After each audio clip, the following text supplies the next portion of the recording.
Good morning, class. Welcome to our second lecture of class 7 Geography, chapter 1st, Environment. So, our first topic is hydrosphere. Hydrosphere.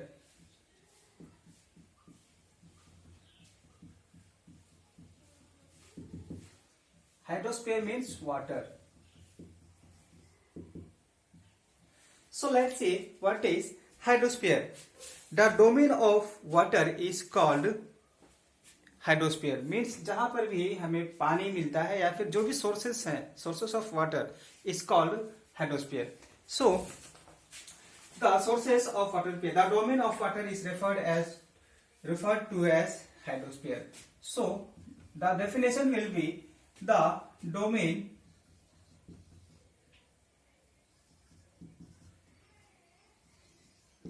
domain of water is referred to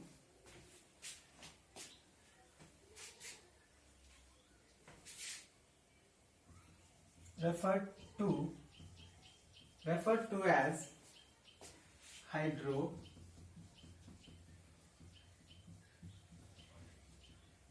hydrosphere. So जैसे कि हमने कहा कि what is hydrosphere means water को ही हम क्या कहते हैं, हाइड्रोस्फीयर कहते हैं. और and this are the domains of the earth which help for expansion of life. So अब देखिए हाइड्रोस्फीयर जो है वो हमारे लाइफ में किस तरह से इंपॉर्टेंट है. सो हम सब जानते हैं कि without water life will not B existed. Means हम सब जानते हैं कि हम बिना पानी के जीवित नहीं रह सकते हैं. तो पानी भी लैंड की तरह बहुत ही इंपॉर्टेंट फैक्टर है किसी भी लिविंग थिंग्स के लिए या फिर लिविंग ऑर्गेनिजम्स के लिए. सो हाइड्रोस्फीयर जो है हमें किस तरह से हेल्प करते हैं और ये हमें क्या क्या प्रोवाइड करते हैं. So hydrosphere provides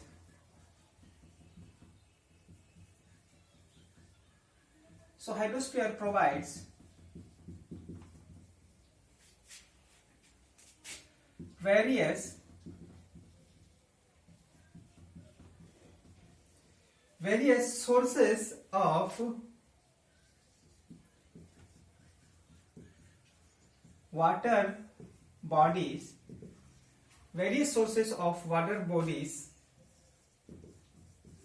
like rivers,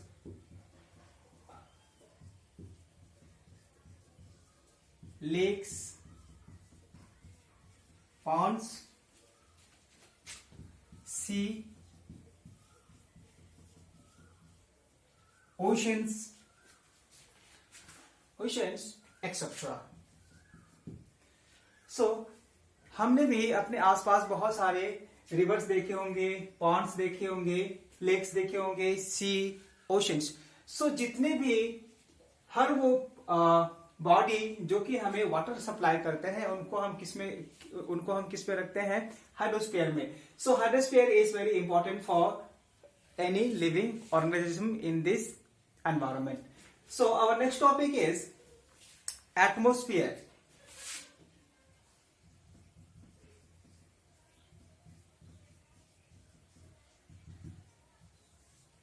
atmosphere. So हम सब जानते हैं कि एटमोस्फियर क्या है. मीन्स हमारे अर्थ पे जो एक ब्लैंकेट है या फिर एक लेयर है एयर की, इसी को हम क्या कहते हैं, atmosphere. So what will be the definition of atmosphere. A thin, so it is the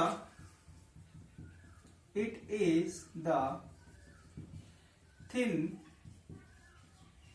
layer of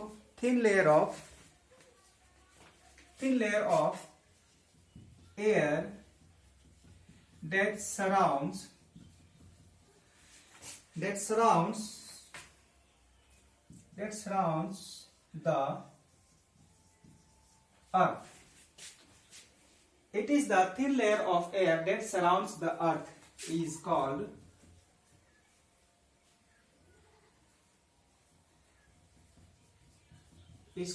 atmosphere.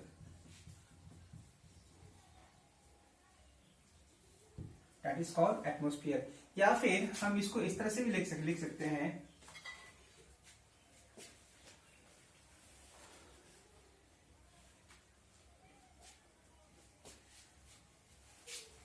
Atmosphere के डेफिनेशन को हम इस तरह से भी लिख सकते हैं, a blanket of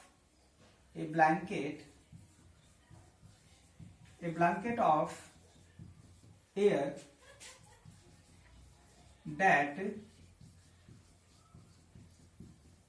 surrounds the earth's surface is called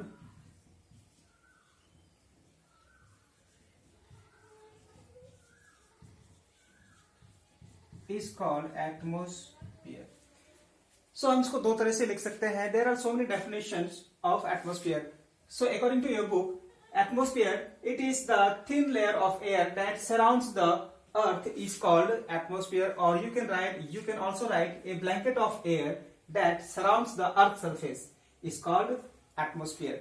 So let's see what are the components of the atmosphere or how atmosphere helps us. So atmosphere protects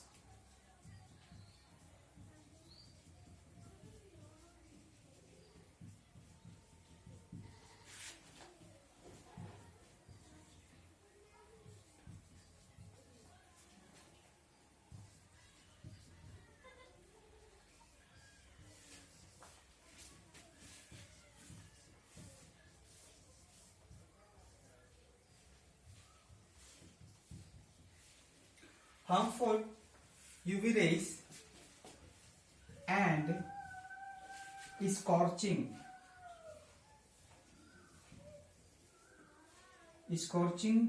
heat of the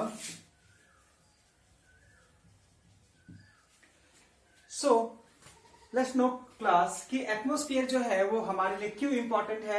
atmosphere हमारे लिए इसलिए important है क्योंकि atmosphere में बहुत सारे mixture of gases होते हैं। Atmosphere is actually a mixture of gases. Okay, so इसमें बहुत सारे गैस होते हैं like oxygen, hydrogen, etc. So we know that to live we need oxygen and plants need carbon dioxide, जो कि आपने लोअर क्लासेस में पढ़े होंगे। So एटमॉस्फेयर क्या है? Atmosphere is a mixture of several gases, और ये जो गैसेस हैं हमारे अर्थ को क्या करते हैं? प्रोटेक्ट करते हैं। दिस इज अर्थ, और हमारे ऊपर में जो हल्का सा जो लेयर है एयर की, इसी को हम क्या कहते हैं? एटमॉस्फेयर कहते हैं। सो ये जो एटमॉस्फेयर है हमारे अर्थ के ऊपर में क्यों है? इसका कारण है जो ग्रेविटेशन फोर्स है। जो ग्रेविटेशन फोर्स है अर्थ की, उस ग्रेविटेशन फोर्स की वजह से ये जो एयर है वो हमारे अर्थ के सरफेस में ही वो जमा रहता है या फिर वो खिंचा रहता है, जिसकी वजह से ये जो एटमॉस्फेयर है वो दूसरे प्लैनेट्स में नहीं चले जाते। बिकॉज जो हमारा जो ग्रेविटेशन फोर्स है या फिर जो गुरुत्वाकर्षण बल है पृथ्वी की, उसके उस गुरुत्वाकर्षण के बल के कारण ये जो हमारा वातावरण है इसको या फिर हमारा जो एटमॉस्फेयर है इसको ये पकड़े हुए रहता है और ये हमारे अर्थ को घेरे हुए है। सो अब हम देख लेते हैं कि what are the uses of atmosphere. तो सबसे पहला तो हम सब जानते हैं to survive we need oxygen for breathing. ठीक उसी तरह से ये और भी बहुत तरीके से इंपॉर्टेंट है in a human life. So first one is atmosphere protect us from harmful UV rays and scorching heat of the sun. अब देखिए जो एटमॉस्फेयर है ये बहुत ही इंपॉर्टेंट है क्योंकि हम सब जानते हैं सूर्य से बहुत सारे हार्मफुल रेडिएशंस और सन रेज आते हैं पृथ्वी पे, लेकिन हमारा जो एटमॉस्फेयर है इस हार्मफुल रेज को और रेडिएशंस को बहुत हद तक कम कर देता है, जिसकी वजह से हमें जो है इन हार्मफुल रेडिएशन से हम बच जाते हैं। स्पेशली द यूवी रेज, जिसको हम अल्ट्रा वायलेट रेज कहते हैं, या फिर हिंदी में जिसको हम पराबैंगनी किरण कहते हैं। और उसके बाद स्कॉर्चिंग हीट मीन्स जो सन का जो हीट है ये बहुत ही ज्यादा हो जाता अगर हमारा एटमॉस्फेयर नहीं होता। अगर हम बाहर निकलते तो हमारी स्किन जो है वो जल जाती सूर्य की गर्मी से। सो ये जो एटमॉस्फेयर है हमें इन सारी चीजों से बचाता है और हमें प्रोटेक्ट करता है। इसके बाद what are the other points regarding atmosphere, that is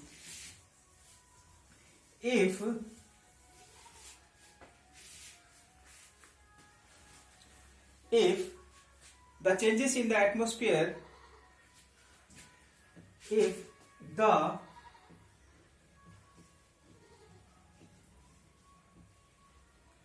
changes in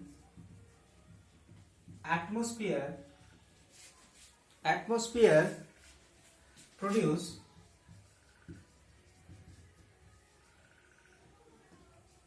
the changes in atmosphere produce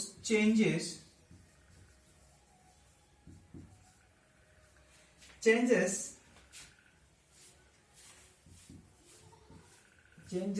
in the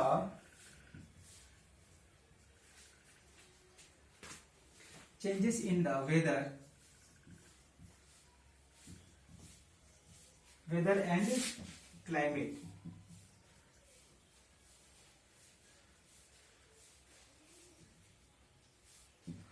weather and climate.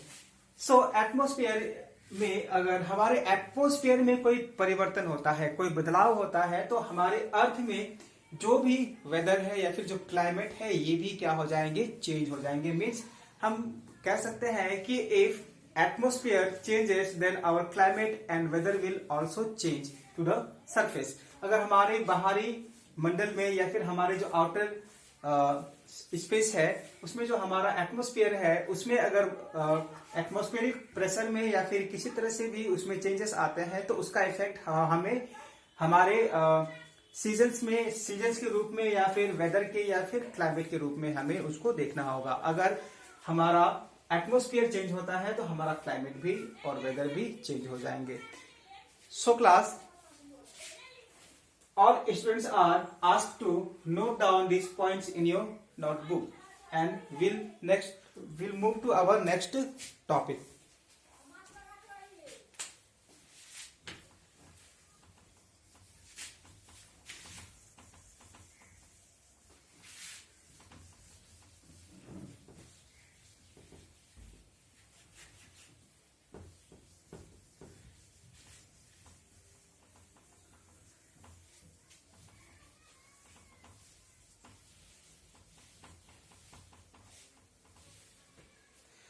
So class, our next topic is biosphere.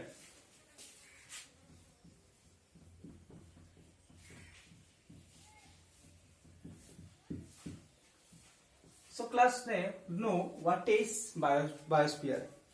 The living organisms like plants, animals, all comprise the biosphere. Means जितने भी जीवित प्राणी हैं हमारे अर्थ में, इन सब को हम क्या कहते हैं, बायोस्फीयर कहते हैं। So what is the definition? So its definition is it is a narrow zone. It is a narrow zone of the earth where land,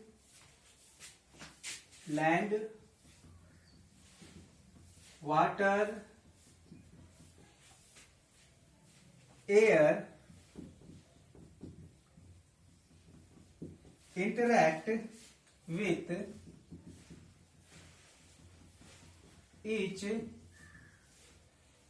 with each other to support life.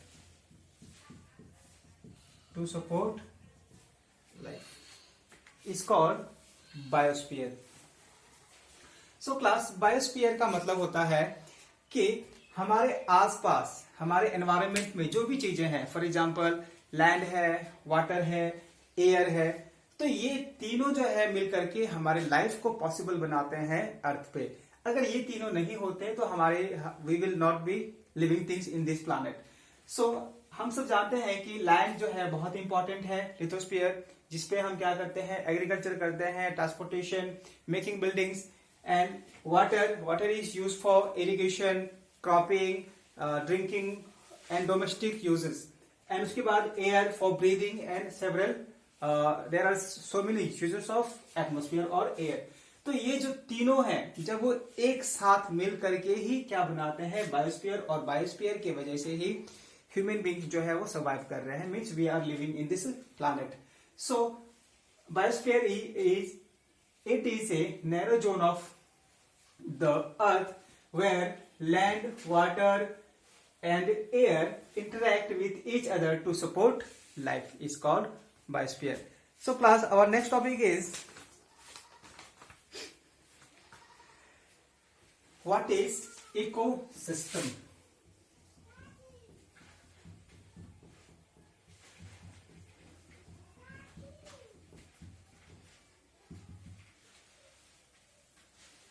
So what is ecosystem?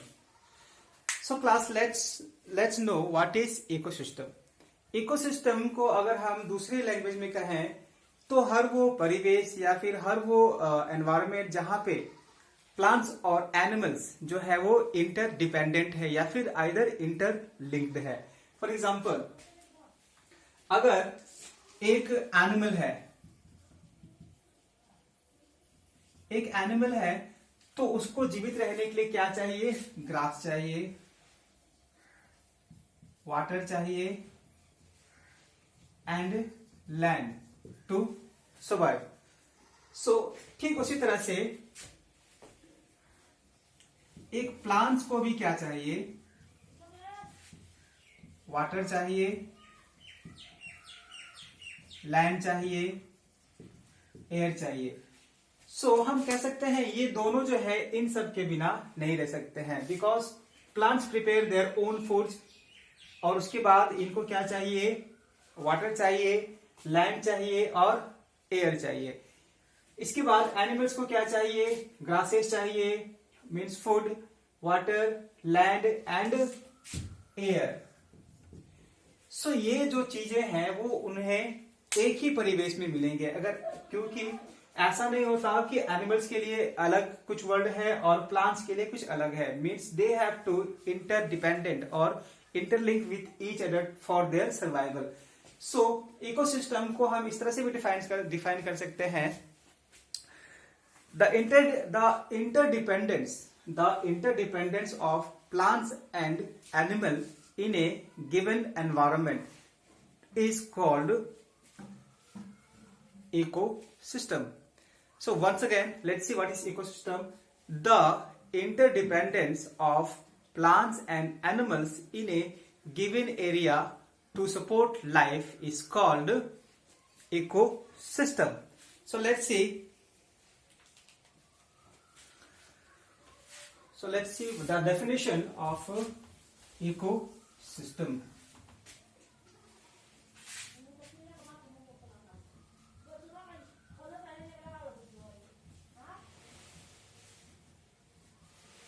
The interdependence of plants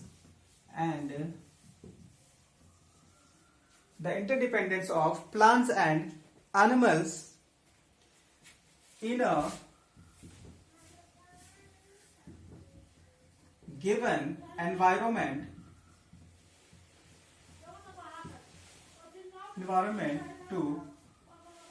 environment to support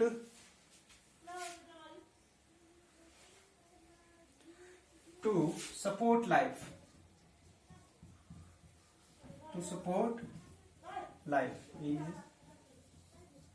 is called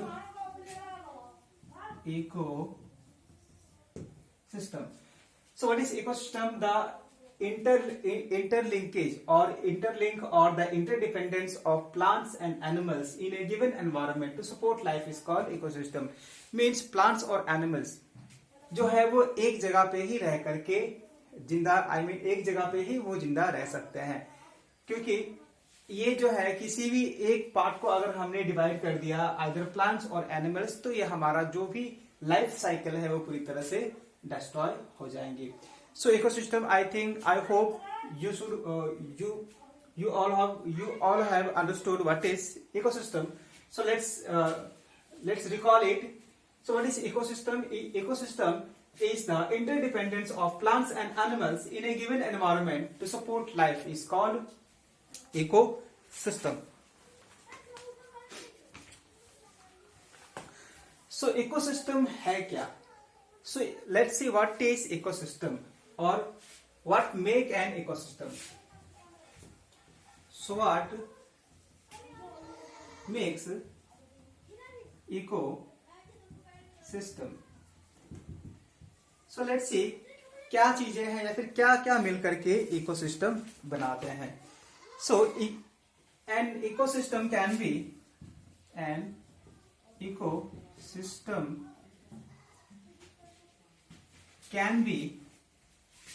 a forest,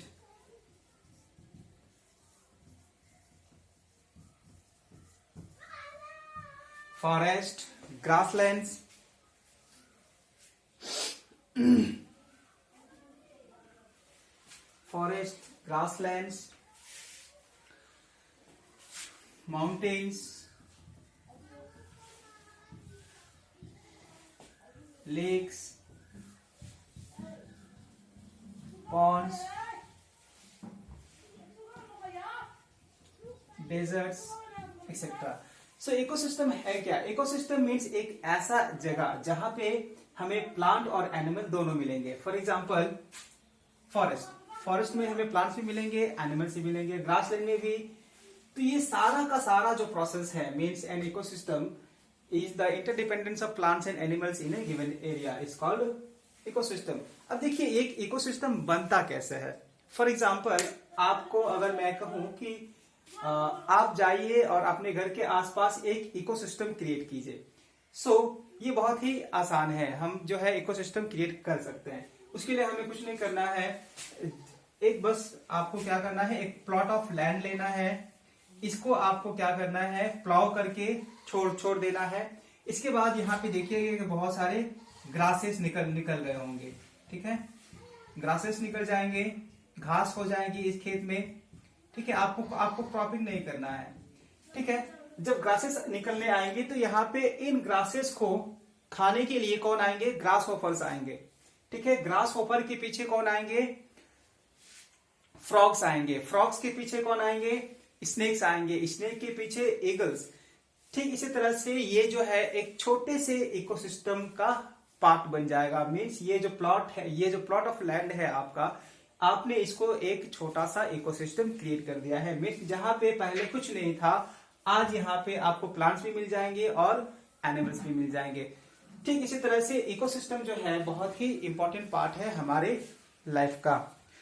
so class, note down all this points in your notebook and let's move to our next and last topic of this chapter.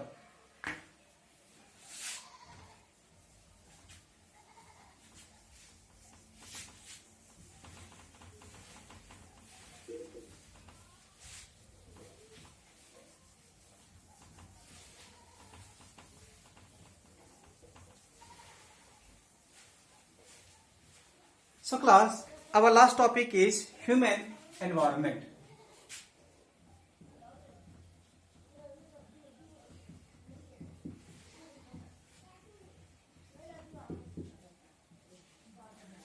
So let's see what is human environment.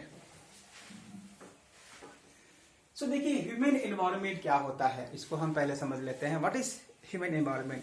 The interaction between human beings and the environment.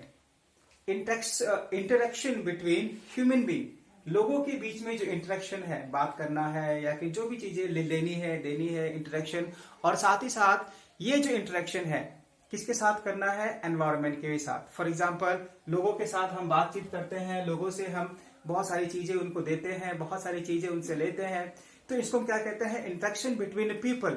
या फिर human being, इसी के साथ साथ जो interaction हम कर रहे हैं वो हम किसके साथ करेंगे, फॉरेस्ट के साथ भी या फिर एनवायरनमेंट के साथ भी। फॉर एग्जांपल हम फॉरेस्ट में जाएंगे, बहुत सारे पार्ट्स जो है उसको कलेक्ट करेंगे। For example wood for burning, dry fruits, medicinal plants, minerals, हर वो चीज जो कि हमें जंगल से मिलती है उसको हम लेंगे अपने नीड्स को फुलफिल करने के लिए। मीन्स इसी को हम कहते हैं ह्यूमन एनवायरनमेंट। मीन्स ह्यूमन जो है वो अपना इंटरेक्शन किसके किसके बीच करेगा, human beings and the environment. So let's see the definition of human environment. The interaction between human being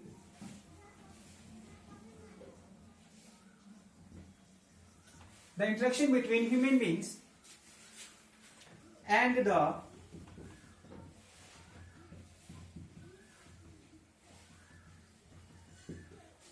environment, the interaction between human beings and environment, it includes or it changes or it includes changes to biophysical environment,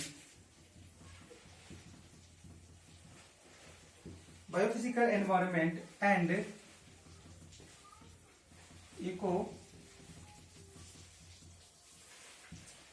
ecosystem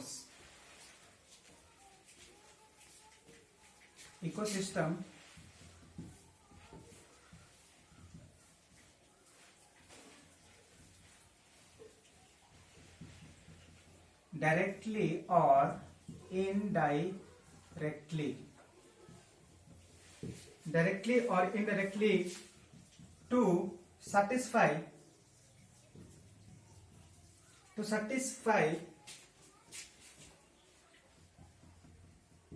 their growing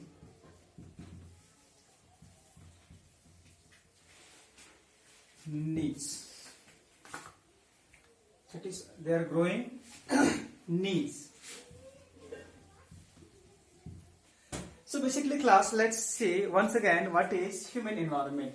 So human environment का मतलब है इंसानों के बीच में जो हम बातचीत करते हैं, जो लेन देन करते हैं, ठीक यही लेन देन हम किसके साथ भी करते हैं, एनवायरनमेंट के साथ भी। तो एनवायरनमेंट के साथ किस तरह से होगा, तो एनवायरनमेंट में मीन्स फॉरेस्ट में, ग्रासलैंड्स में हम जाएंगे और हमें जो चीजें चाहिए, फॉर एग्जांपल सॉइल चाहिए या फिर रॉक्स चाहिए या फिर हमें वुड्स चाहिए बर्निंग के लिए या फिर हमें ड्राई फ्रूट्स चाहिए फॉरेस्ट से या फिर हमें फॉरेस्ट में हंटिंग करना है या फिर हमें मेडिसिनल प्लांट्स कलेक्ट करने हैं।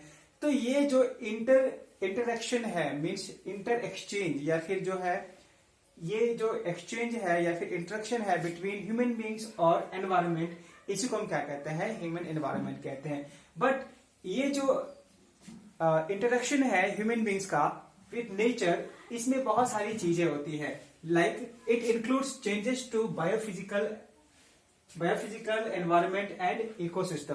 तो देखिए बायोफिजिकल मीन्स फॉर एग्जाम्पल हम सब जानते हैं human beings are very greedy और वो अपने नीड्स को फुलफिल करने के लिए ये कुछ भी कर सकते हैं। फॉर एग्जाम्पल फॉरेस्ट में जब लोग जाते हैं तो फॉरेस्ट को उन्होंने क्या किया है, जितने भी एनिमल्स हैं उनको इन्होंने हंट किए हैं और बहुत सारे एनिमल्स ऐसे हैं जो कि एंडेंजर्ड स्पीसीज में आ गए हैं और बहुत सारे एनिमल्स ऐसे हैं जो कि पूरी तरह से एक्सटिंक्ट हो गए हैं। तो जो ह्यूमन बींग्स हैं वो क्या कर रहे हैं, अपने नीड को फुलफिल करने के लिए they are hunting so many animals. ठीक उसी तरह से ह्यूमन बींग्स के जो ग्रीड है इसकी वजह से बहुत सारे फॉरेस्ट को क्लियर करके उसको एग्रीकल्चरल लैंड में कन्वर्ट किया गया है। बहुत सारे फॉरेस्ट को काट करके एक्सपेंशन ऑफ रेलवे या फिर मेकिंग इंडस्ट्रीज करके हमने बहुत सारे फॉरेस्ट को डिस्ट्रॉय किया है। मीन्स तो इसी के कारण क्या है, जो बायोफिजिकल मीन्स जो प्राकृतिक स्वरूप था फॉरेस्ट का, ये पूरी तरह से क्या हो गया है या फिर एनवायरनमेंट का वो पूरी तरह से खत्म हो गया है। और जो इकोसिस्टम था वहां पे, इसको भी हमने डायरेक्टली या फिर इनडायरेक्टली खत्म कर दिया है। मीन्स इकोसिस्टम मीन्स जो एरिया है, फॉर एग्जाम्पल एक फॉरेस्ट है और उस फॉरेस्ट में मान लीजिए कि हमने उस फॉरेस्ट को क्लियर किया और उसको एग्रीकल्चरल लैंड में कन्वर्ट कर दिया, तो इससे होगा ये कि वो जो फॉरेस्ट एरिया था उसमें बहुत सारे एनिमल्स थे, लेकिन आज वो एनिमल्स किसी और जगह चले गए होंगे और वो जो एक प्लेस था, वो जो फॉरेस्ट था, उसमें बहुत सारे ऐसे एनिमल्स रहते होंगे जो कि हम क्या कहते हैं, हैबिटेड एनिमल्स, मीन्स वो एनिमल्स आपको उसी जगह पाए जाएंगे और दूसरी जगह नहीं। ठीक है, तो इस तरह के एनिमल्स को भी हमने बहुत ज्यादा डिस्टर्ब किया है और उनके जो भी स्पीसीज हैं वो क्या हो गए होंगे, मे भी खत्म हो गए होंगे after the expansion of the agricultural land और the railway in the forest. तो क्या है कि ह्यूमन बीइंग ने अपने डिजायर को फुलफिल करने के लिए जो हमारा नेचुरल एनवायरनमेंट है इसको हमने बहुत ज्यादा डिस्ट्रॉय किया है। सो satisfy their growing needs. So let's see once more what is the meaning of human environment. So human environment, the interaction between human beings and the environment, it includes changes to biophysical environment and ecosystem directly or indirectly to satisfy their growing needs. So I hope आप सबको समझ में आ गया होगा कि what is human environment, and class this is your last topic in this chapter and all students are asked to note down these points in your notebook and prepare your notebook. We'll meet in next video in next lesson. Thank you.